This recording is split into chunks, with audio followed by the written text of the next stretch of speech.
আজ আমি রান্না করব আয়লা মাছের ঝাল। এই যে মাছগুলোকে নুন হলুদ মাখিয়ে নিয়েছি, জানি না এই মাছটা কেমন হবে। মাছগুলো কড়া দিয়ে দিয়েছি, ভাজা হোক।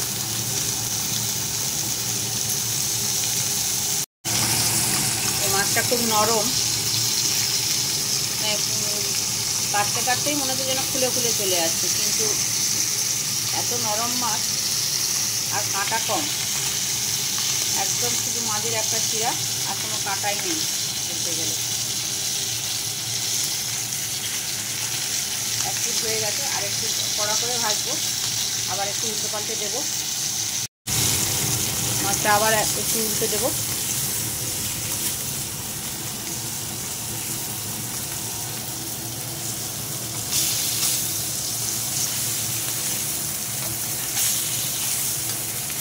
কড়া করে ভেজে নেব। মাছের মশলা আর সবজিটা কেটে নিয়ে আসি। মাছগুলো ভালো করে ভাজা হয়ে গেছে, আমি এবার তুলে নেব কড়া থেকে।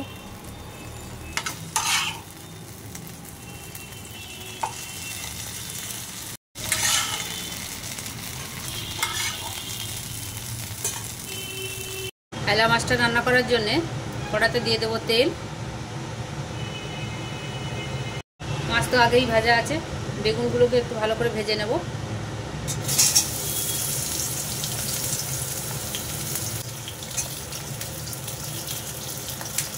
বেগুনে দিয়ে দিলাম একটু হলুদ, একটু লবণ,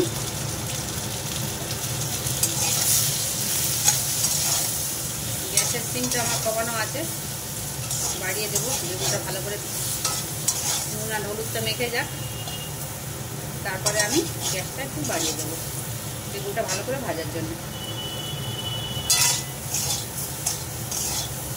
বেগুনটা আমার ভাজা হয়ে গেছে, তুলে নেব। বেশ সুন্দর করে ভাজা হয়ে গেছে।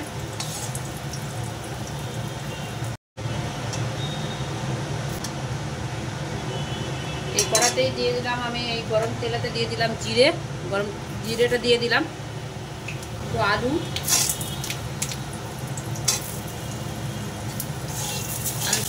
ভাজতে ভাজতে আমি দিয়ে দেবো টমেটো,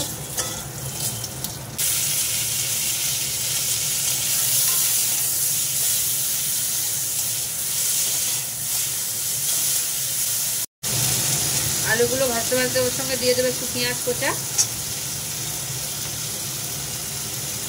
একটু রসুন থেতো করা, একটু আদা আর 4টে কাঁচা লঙ্কা, একটু ঝাল ঝাল হবে।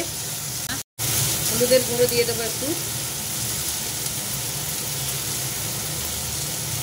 লবণ দিয়ে আবার একটু কষে নেব। মশলাটা একটু পুড়ে পুড়ে যাচ্ছে, তাই অল্প জল দিয়ে দেবো। দিয়ে দেবো একটু জিরে আর ধনে বাটা, শুকনো করা হয়ে গেছে, জল দিয়ে দিলাম।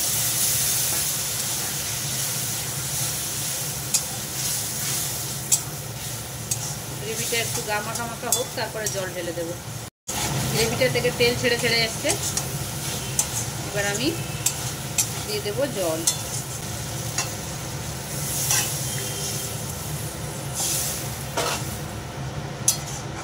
আলুগুলো সিদ্ধ হয়ে আসলে তখন দিয়ে দেবো মাছ আর ভাজা বেগুনটা। আর মাছটা খুবই নরম, আগে বলেছি ভীষণ নরম, বেশিক্ষণ ফোটানো যাবে না। ঝোলটা ফুটে উঠুক, আলুটা সিদ্ধ হয়ে যাক, তারপরে মাছ দেবো। ঝোলটা আমার হয়ে এসছে, এবার এর মধ্যে দিয়ে দেবো মাছ আর বেগুনটা।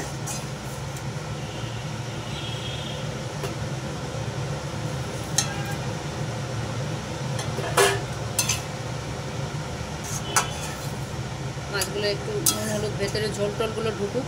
মাছটা এমনি বেশ শক্ত শক্ত, কিন্তু যখন নিয়ে এসেছিল এই যে এখান থেকে মনে হচ্ছিল যেন সব ওর ভেতর থেকে শাঁসগুলো বেরিয়ে আসছে, সেই কাঁকড়ার শাঁসের মতো। তো কী জানি, তারপর পরে দেখলাম যে না, মাছটা একদমই টাটকা মাছ ছিল। মাছটা মনে হয় ওই রকম, অনেক আগে একবার খেয়েছিলাম। আজকে দিদি বললো আনতে, দিদির জন্য কটা আনলো, আর আমাদের জন্য মাত্র 2টো নিয়ে এসেছিলো। আমি আবার এই কেটে ছোটো ছোটো করে আলু বেগুন দিয়ে পেঁয়াজ দিয়ে একটু রসা মতো করবো। দেখি, মাছের ঝালটা আমার একদম রেডি। খুব জোর ফুটছে, গ্যাসটা আমি নিভিয়ে দেবো, তরকারিটা ঢেলে নেব। তরকারিটা আমার নামানো হয়ে গেছে। এটা